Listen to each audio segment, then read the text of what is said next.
Okay, so not the first impression I wanted to make coming up here bawling. I joked with Hillary that I should have recorded myself giving the presentation and just pressed play and mouthed it up here because that probably would have been a little better. Thank you so much for having me. That was a really nice introduction.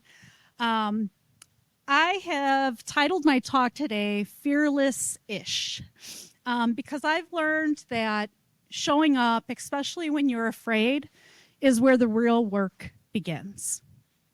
I've spent my career studying fear, like Hillary mentioned, how it's learned, how it's unlearned, and what happens when it sticks around too long. But the story that I'm going to tell you is a little bit more than just that. It's about mentorship, science, survival, and how through it all, we become human. So we often celebrate the fearlessness in science. Bold ideas, high impact journals, major grants, but the truth is science is full of fear. Fear of failure, fear of not belonging, fear of the unknown, fear of giving this keynote, all of those things.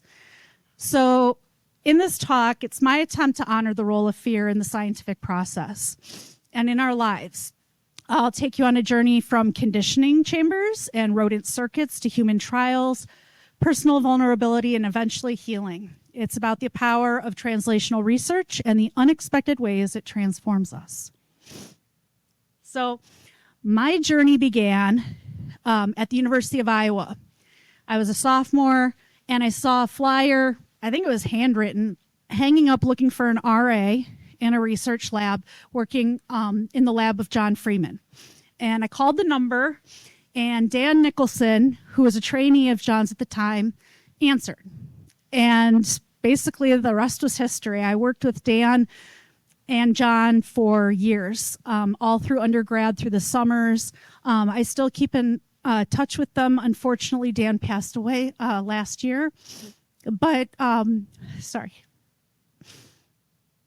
Dan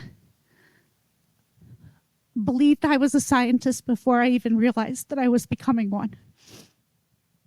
We were studying eye blink conditioning in infant rats. We were trying to figure out, basically, can these infant rats learn associative learning? So if you know about Pavlovian fear conditioning, you know it's about making associations between different types of stimuli and events in our environment.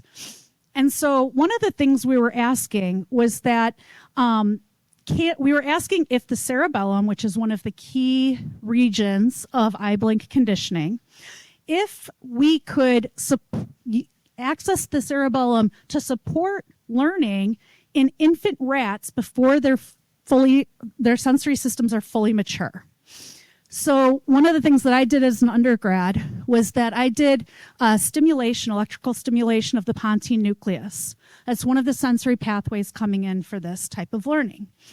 And we showed that if we bypassed sensory input by directly stimulating the pontine nucleus, it worked. Those infant rats learned. And when we inactivated the cerebellum, learning stopped.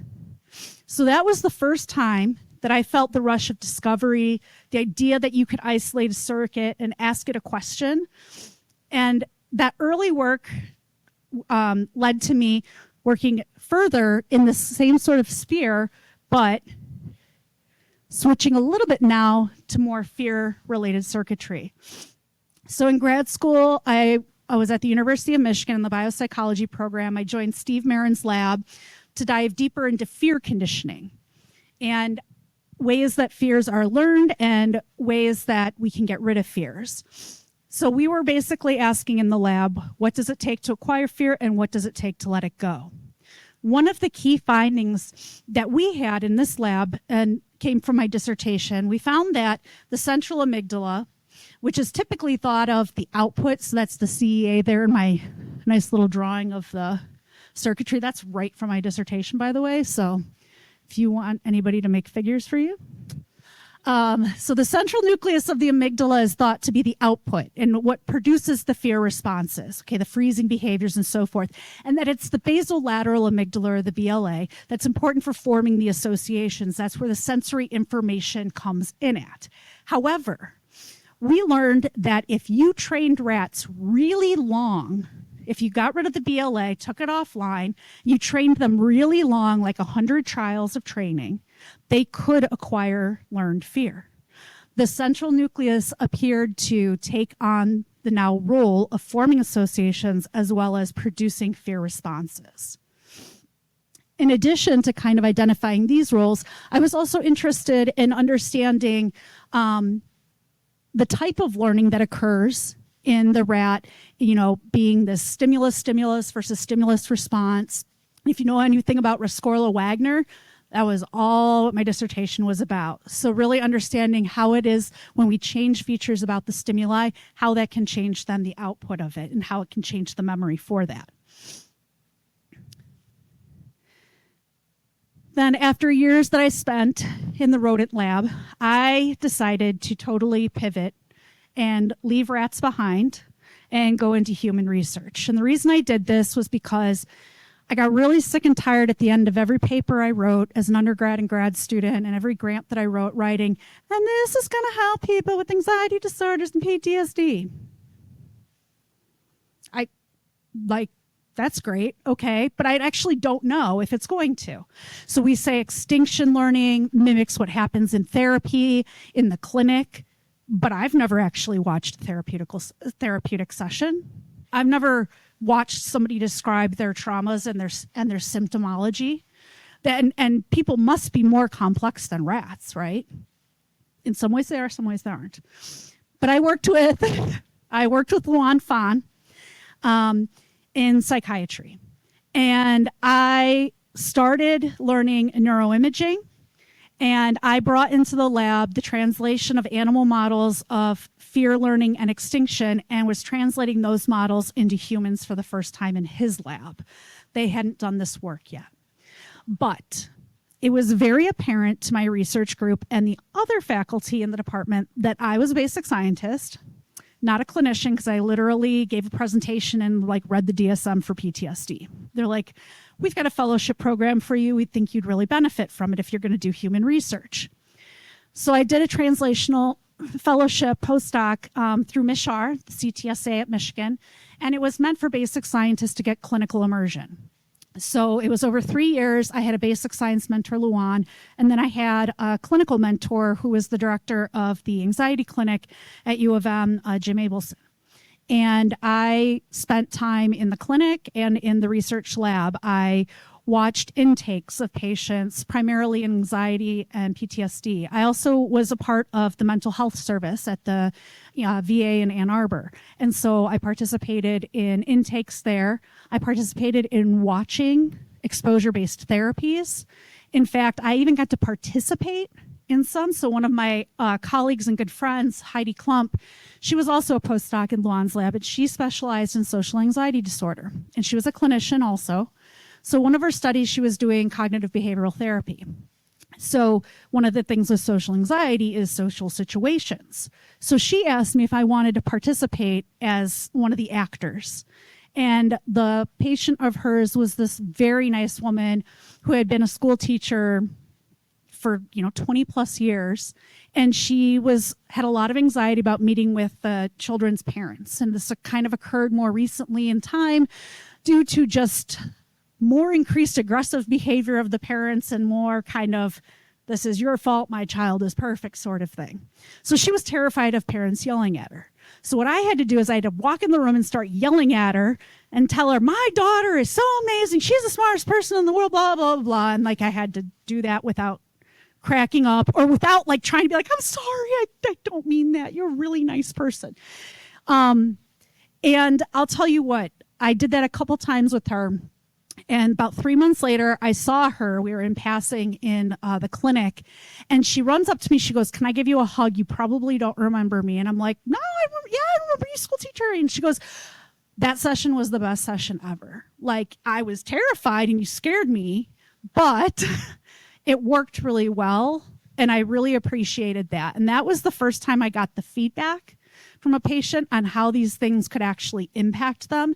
And then I realized how important their stories were as well. So I did this clinical immersion, right? And I was focused on post-traumatic stress disorder. And so I've got this kind of infographic here about, what is PTSD? So this is what I learned about what PTSD is. And this is kind of important for I'm going to show you some data actually, not just breeze through it. But PTSD is when people are exposed to a traumatic event, most of us will have some sort of response to it, right? And that's called an acute stress response. However, eventually over time, that kind of response starts to go away, starts to kind of become more manageable, dies down, because we realize that the threat is no longer present. And so the things that remind us of that don't hold as much meaning, as a negative meaning to us. And so post-traumatic stress disorder is when that acute stress doesn't really go away and it stays. And it's characterized by excessive, inappropriate fear responses, so hypervigilance, flashbacks. The burden of PTSD on the population and on society is really great. Those with this disorder are at increased risk for suicidality. They experience loss of productivity, require more healthcare resources. They're more likely to develop medical illness. And like most mental health conditions, they have dysfunction in their occupational, interpersonal, and parental family domains. So, what are the current treatments for PTSD? Well, I would say that there are probably like two primary lanes you could go down. You could go down a behavioral therapy lane, and you could go down a pharmacological lane. Trauma-focused psychotherapy, whether this is like CBT or prolonged exposure therapy, 53 out of 100 patients with PTSD will be considered a responder to this treatment. Whereas with medications, which are primarily SSRIs, there's a few that are first-line treatments for PTSD, 42 out of 100 will be responsive to SSRIs. And without any treatment, 9 out of 100 get better. So these numbers aren't great. We're coming at about psychotherapy seems to be the best, but we're talking about 50% of the time it works and it doesn't work for people. So we were interested in Luan's lab of trying to identify what makes somebody respond to a treatment. Can we predict who would respond to different types of treatment to try to personalize it and avoid giving unnecessary treatments to people? So this was kind of the focus. So I took this clinical information, what I saw in the clinic, what I talked to with veterans at the VA and their experiences, and I thought, how can I study this in the lab? And so this is where we started the translation. So taking the animal fear conditioning paradigm and putting it in humans. And this is a really good basic science laboratory model to model the way that fears are acquired, learned, maintained, and then how we can get rid of those fears, okay? So what I'm showing you here is in the top, this is an example of a virtual reality fear conditioning task that we use in my lab. So the patient or individuals doing the task is from the viewpoint of the avatar. And so their avatar walks up to this messenger bag that's a particular color, and their avatar opens it, and a snake either pops out at them or doesn't, and they receive a mild shock in their ankle. And what happens, if not surprising, is that people start to learn that blue bag means that there's probably a snake inside, and I'm going to get that shock, it's going to attack me, and they start to show fear responses earlier and earlier in that correspond to when that blue bag showed up. Blue bag meant nothing at first, but now it means something bad. And so what you see in this figure at the bottom is an example of what happens during conditioning, whether this is an animal or a human model. And conditioning, you can see the conditioned fear responses, whether that's freezing in a rat, skin conductance in a human, heart rate variability in a human, any of those things, it increases. And really, the unique thing about fear learning is you only need one trial to learn it. You don't need a lot of trials to figure out what's going on because that's not evolutionarily adaptive. How many times do you want to face an animal in the wild before you learn that you should be afraid of it and not try to hug it. Okay, you probably die after the first time. So yeah. So anyways, that's how conditioning works. So this is the same idea as when somebody experiences a traumatic event, right? Something happens to them and then they start to associate things that were in the environment around them, sights, smells, sounds, people, places, with that trauma. And so after the fact, when they're faced with those cues, that elicits this fear response. And the fear response is hard to control. It's hard to manage. It's uncontrollable. And it's inappropriate because in this situation, there is no threat, okay? And so typically what we do is let's say, exposure-based learning, right? And this is where we have somebody come into the clinic and we'll talk about prolonged exposure. Basically, they pick an index trauma, an event that causes them the most symptoms or contributes the most to their symptoms out of all the traumas they might have ever experienced. And they go through it and they retell their story in as much detail as possible. And they do that over and over again with the therapist. And sometimes they focus on particular moments of the memory that might be particularly difficult to describe. And these are called hotspots. And so they focus on those. And the idea is that with enough repetition and reactivating the fear memory, they're going to experience a high level of fear and anxiety, but then nothing bad happens. And that starts to dissipate. The next time they tell the story, it gets a little bit easier. The next time, a little bit easier. Okay, and that's the basic idea of extinction learning. And that's the idea of what we do in the lab here with this model.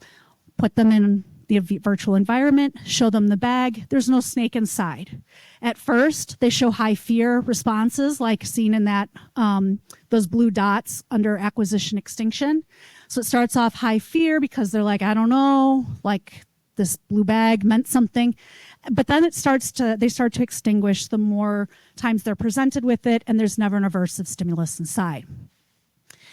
Extinction learning takes longer to occur, and that makes sense too, right? You bet it's better to default that something is going to be dangerous or threatening than not. Okay, so this is usually a slower learning process. And then in the last phase, we can test how well they extinguished the fear and how well they remember that information by placing them back in the virtual environment, showing them the cue, the blue bag. And basically we're saying, okay, what is their behavior going to look like? What is their expectancy ratings going to tell us? Are they going to tell us, I expect there to be a snake in there? Or are they going to say, nah, the day before I didn't have a snake in there. There's no snake. This environment that I'm in means no snakes in that bag. Now, if I put them back in that conditioning environment and showed them the snake, they are going to say that is a threat environment. When I saw the bag in that environment, that meant there was a snake. And so the fear memory is activated. So we can test these different things. We've got two competing memories, a fear memory and an extinction memory for this same stimulus. And most of the time, when you do an extinction recall test, animals show and humans show good extinction retrieval. So they show in that green bar graph, that's considered good extinction retrieval, low levels of fear. However, there are several situations when fear can come back. Remember, I said there's a competing memory. The fear memory doesn't go away. It's just now competing with the safety memory.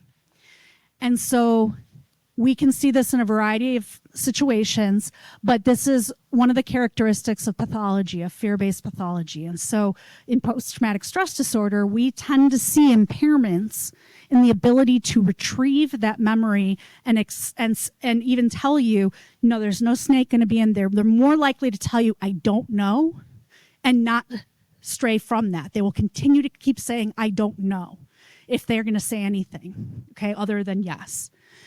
And so this here it's interesting because they acquire fine, they can extinguish fine within session, but it's this maintenance later where the failure seems to be, okay?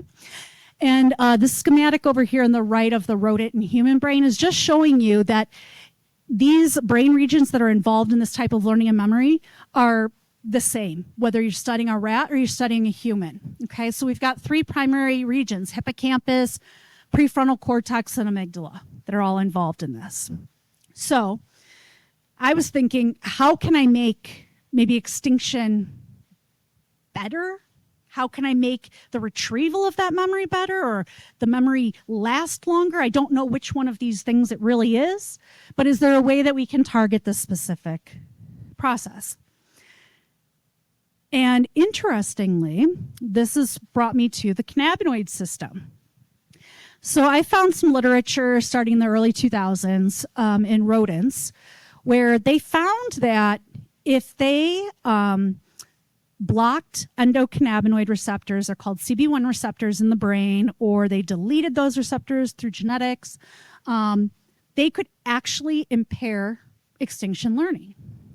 And why would they look at this? Because CB1 receptors are the most prevalent receptor in the brain. They're densely localized in areas for learning and memory and especially emotion, okay? And they serve a very unique function than any other neurotransmitter system. The cannabinoid system is, it's a retrograde feedback. So the CB1 receptors are actually located on the presynaptic cell, not the postsynaptic. And the neurotransmitters, which the endocannabinoids, are produced on demand. They're not stored in vesicles. And they control the release of other neurotransmitters, GABA, glutamate, dopamine, you name it, okay? So they've got this modulatory effect here. So it's a very unique system. And so additional studies were conducted in animals and showed that if you blocked the reuptake of those endocannabinoids or the degradation of those endocannabinoids, or you activated those receptors by infusing THC, the psychoactive component of cannabis, into these brain regions of these animals, you could actually facilitate extinction learning. So this is, if you do this during the extinction session. So they learn fine, everybody learns. Extinguish, they look just like rats or rats on placebo or vehicle. They extinguish, but it's later when we try to make that fear come back. So there's a variety of manipulations we can do with animals to make fear return. Fear doesn't return in animals that received THC or activation of these receptors during extinction learning. Now, if you give it prior to fear acquisition, you strengthen that memory, okay? So it can be harmful depending on the timing of when you give it. Okay, so this was very interesting to me, and I said, hey, Luan, let's do this in people. Nobody had translated this in humans. And he said, sure, why not? Because he always said yes to all the stuff we did. So we ran the first in-human trials of this. So I used my Pavlovian fear conditioning task here, which you can see in the above. And right before extinction, I gave people a little pill, oral pill, and it contained either placebo or it contained THC. And this was synthetic THC called dronabinol. It's an FDA-approved drug for mainly nausea, vomiting, appetite stimulant in cancer patients and patients with HIV and AIDS. And it's relatively easy to get a hold of and utilize. And Luan had worked with this before in the past with some of his imaging studies. And so what we did is I gave people an acute dose of either THC or placebo prior to the sphere extinction. And what we found when we tested people later, even if it was 24 hours later or a week later, those that had received THC during extinction learning showed better memory or better kind of less fear than those that had received the placebo. And I want to make something very clear. When we do the test, they are drug-free. So this is not a drug state effect. And what we also saw was we saw that it increased, we call extinction retention or recall, so decreased fear responses. It increased activation and connectivity between the prefrontal cortex and the hippocampus, two regions that are crucial for learning fear extinction, acquiring that and maintaining it and retrieving it later. Interestingly, these two regions show aberrant activation in individuals with post-traumatic stress disorder. So they actually show an under-engagement of these regions and a decreased connectivity between them. We also found, and so this was just in healthy people, as a proof of concept, just see if we could replicate what they've done in animals. We also saw that THC administration given prior to extinction learning, if we conducted a resting state functional activity analysis, we took basically participants, scanned them after the extinction session, just laying in the scanner, and we said, what is happening during this, what we consider presumably the consolidation phase of extinction learning? Is THC having any lasting effect? And interestingly, it did. It showed a reduction in the strength of resting state connectivity in extinction-related neural circuitry. And this is, again, during a time period where we think that the consolidation process is happening. In addition, the post-extinction resting state functional connectivity, it actually predicted how well they recalled the later extinction memory. So those that had this greater reduction in connectivity, they actually showed better recall. They were more likely to say, there's no snake in there. Their skin conductance responses were more likely to be less. And so that was really interesting as well for us. So from the rodent and human data, this at least gave us some idea that this could be a possibility of how we might target extinction processes and impairments in people with PTSD. So this led me to more of what I've been doing since I became faculty at Wayne State. So when I started my faculty position at Wayne State, I launched my own lab focused on fear memory and recovery, especially in trauma-exposed individuals. And I basically said, can we enhance or facilitate extinction learning in those individuals that have post-traumatic stress disorder? So first we ran the fear conditioning task in individuals with post-traumatic stress disorder. We gave them acute doses of THC at different dosages or placebo prior to it. And those that received the placebo showed the typical response we would expect. They showed poor recall for that. So they were like, no, that snake is coming out at me, as if that session the day before never happened. And their skin conductance confirmed that. And their brain activation, they showed less engagement of the regions that are important for extinction learning and memory. But those that received THC, they showed no different responses than what we consider healthy individuals. And they showed increased activation and connectivity between the fear extinction circuitry.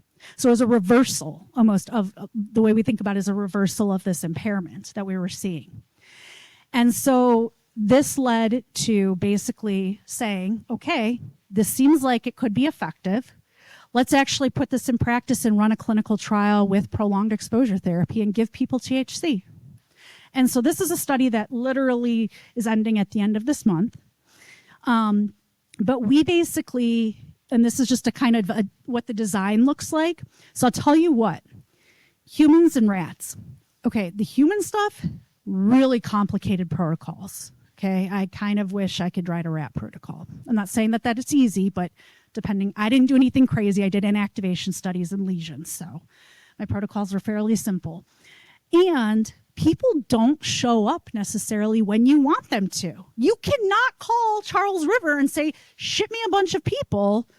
I've got a room that I'm going to keep them in, and they're all going to be the same, right?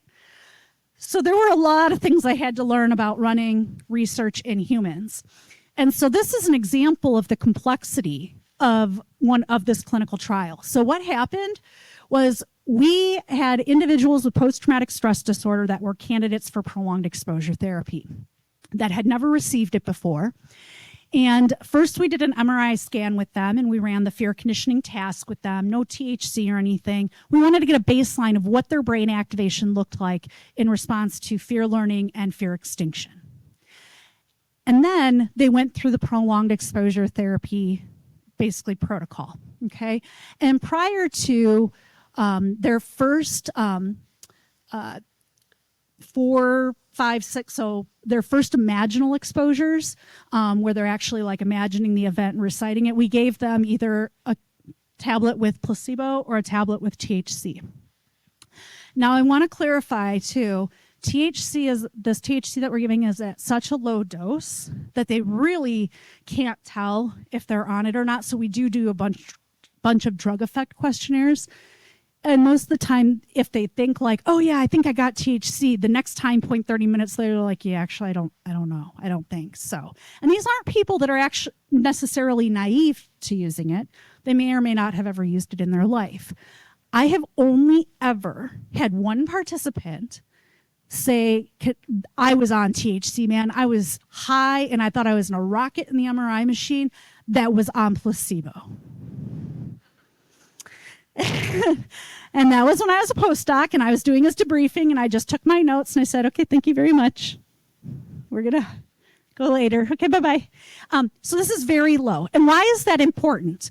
It's important because in order for cognitive behavioral therapy to be effective, you need to engage the fear response. Doing things to dampen it or kind of, push it down actually interferes with the efficacy of the treatment. Okay? So you want to activate the fear and the anxiety to the max level that they can possibly withstand without bailing out of that session, right? But here's the problem also with prolonged exposure. That is incredibly hard to do. Very hard. You might think it's just a memory, they're just reciting. No, it's incredibly horrible.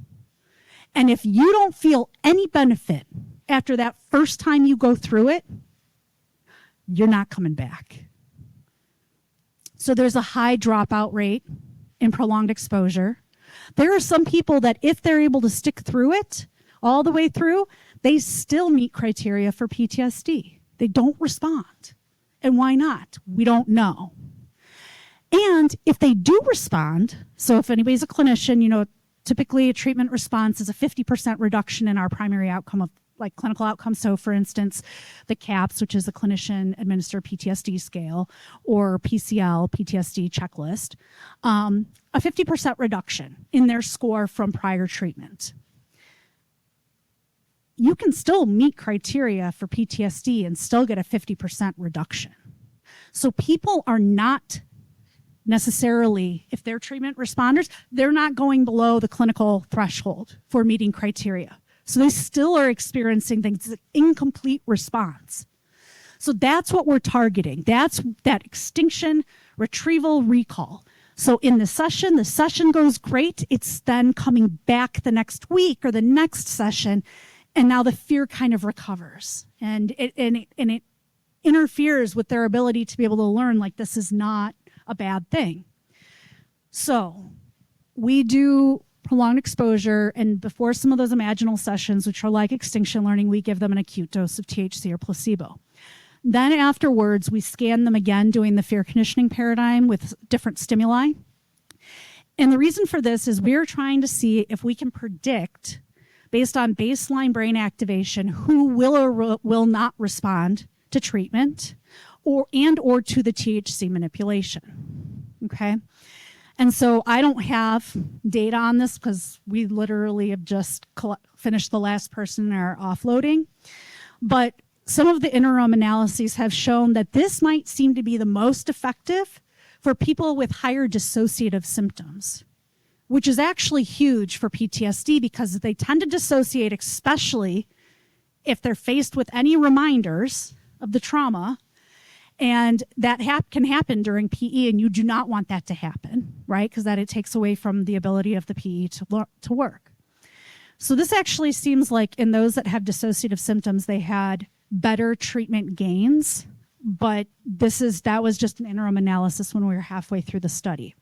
So a couple things that we were interested in asking with this is, can this facilitate exposure-based therapy? Can we reduce the number of sessions? So usually a typical protocol could be up to 12 sessions. That's a lot for somebody to have to take off a 90-minute session, and however long.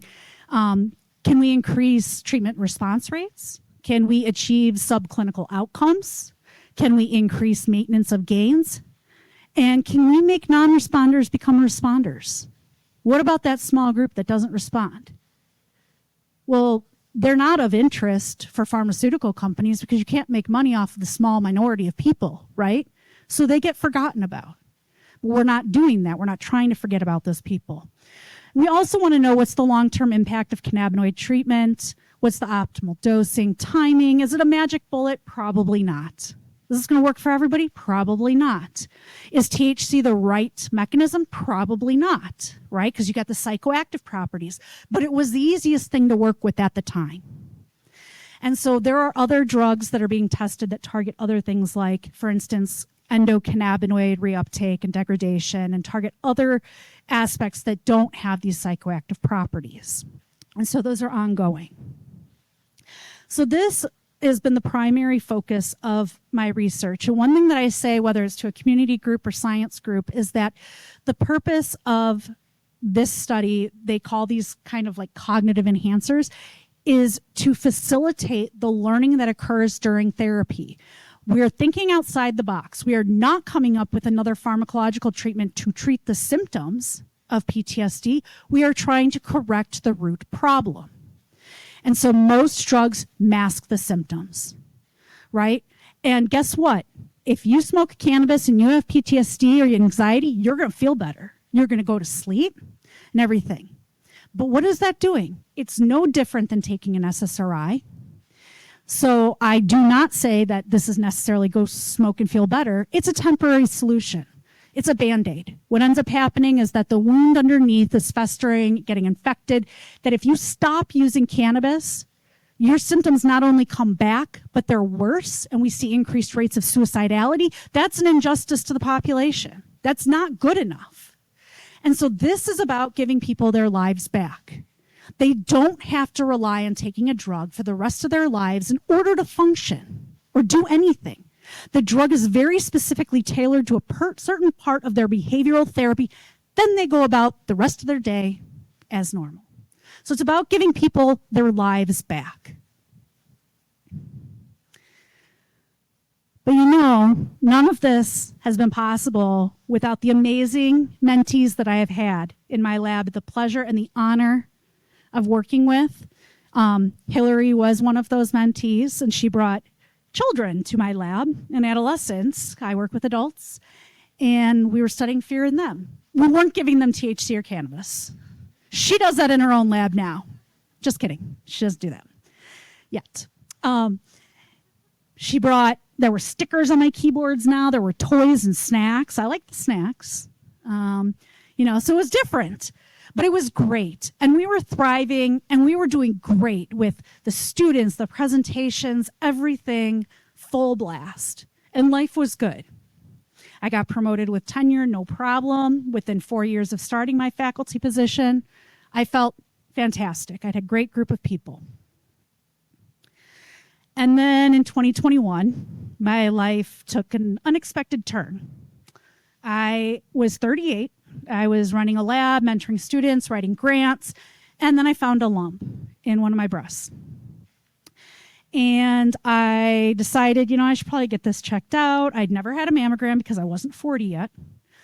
And so I went and saw my gynecologist, and she's like, oh, yeah, I don't think it's anything, but we should probably go get a mammogram anyways. So I had my first mammogram and my only mammogram because I had them removed. So I will never have to go through that again. But again, I was told, I'm sure it's nothing. It's dense breast tissue, whatever. And then they were like, we should do an ultrasound? And then they're like, I'm sure it's nothing. Oh my God, seriously, if I write a book, one of those chapters is I'm sure it's nothing. And I'll tell you what, it sure was something. And it was bad. So I ended up having 3 tumors in one of my breasts. And they were too spread apart to do a lumpectomy, so I needed to have a mastectomy. And then I had to decide if I was going to have a bilateral mastectomy. And was I going to have reconstruction? And then they have to test it to see what kind of cancer it is, because there's many different kinds of breast cancer. And guess what? I rule, and I had the worst kind, right? The one that has the least. They're all horrible. Do not get me wrong. But I had triple negative breast cancer, which meant my cancer was not fed by hormones. So all of those hormone-related treatments, what most of the clinical trials have been based on in women, don't apply to me. Those are not options for me. I get chemotherapy and I get radiation, and that's about it. And maybe some experimental stuff, right? So within the matter of just like weeks, I'm having to make all these decisions. I found out I had the BRCA1 mutation, I was triple negative. Oh, and by the way, being under 40 and diagnosed is associated with poor prognosis. So like this was just like, yay, life is really shitty right now, right? And I never had a major medical issue before. So I said, all right, forget it. We're just going to go with it. Let's do it. So I had the bilateral mastectomy. I had the temporary tissue expanders put in because turns out I had a positive lymph node, which meant now I needed radiation. And if they do radiation, that forms scar tissue. And if you do reconstruction, then, you know, it can get all messed up and you can look weird. I'll just tell you what, you look weird regardless, okay? When they cut off your breasts and they reconstruct them, you're never going to look like you did before, okay? They do a really good job of reconstructing it. But that one picture Hillary showed you in the hospital, that 5, that was my 5th reconstructive surgery. And so I did chemotherapy. I did 16 rounds of chemotherapy. I lost my hair. I was incredibly sick. I stepped back from some of my work obligations, but still continued to teach and mentor. My lab still kept going. I had an amazing group to keep it going while I was out. I did 25 sessions of radiation every single day of the week, Monday through Friday at the same day at U of M. And then I took an experimental immunotherapy pill for a year afterwards because there was promising results from a clinical trial in triple-negative breast cancer patients that are young, under the age of 40, with the BRCA mutation, that this could actually enhance our survival or just prolong our survival. I did all of that. And then I was declared cancer-free. And I was like, hell yeah, time to move on. And I did. And I moved on, but I also changed too. I realized kind of what it's like to be the patient, to be on the other side of this, to have to try to wade through all of the research and try to figure out what's going to be the best option for me. And that was a totally different thing. I was no longer the scientist. I was now the patient. And so that was okay until it wasn't. And on July 21st, 2024, I was loading a horse into a trailer for one of my friends, and the horse freaked out and trapped me in there, and I basically ended up having to go to the emergency department. They had to take me by ambulance. So I did a full body scan to make sure I didn't break anything. And the ER doctor comes in and goes, well, good news. Nothing's broken, but looks like your cancer's back. Said it just like that. And I'm like, I'm sorry. She's like, I don't like to sugarcoat it. I figured just get right to it. And I said, that's nice, ma'am. I got some choice words for you. Okay. She goes, it's in your liver. We see it in your liver. And we see it maybe on your bone. And I was like, great. That's awesome. Cool.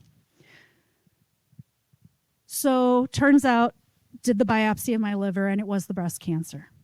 So I had stage 4 metastatic breast cancer.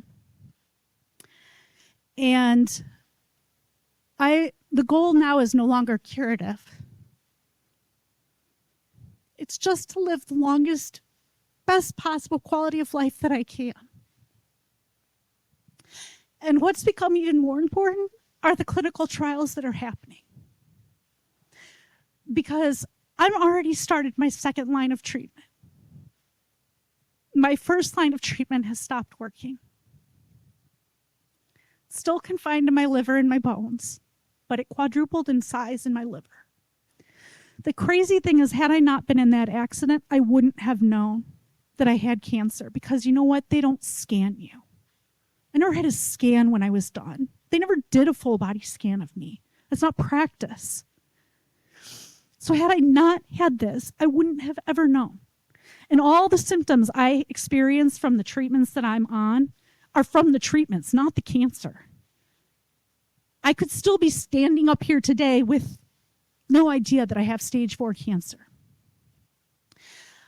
When I asked my doctor what to expect as far as prognosis, because I don't like to give a number, but since you have young children, you should be prepared. So I've been given a prognosis of 2 to 5 years.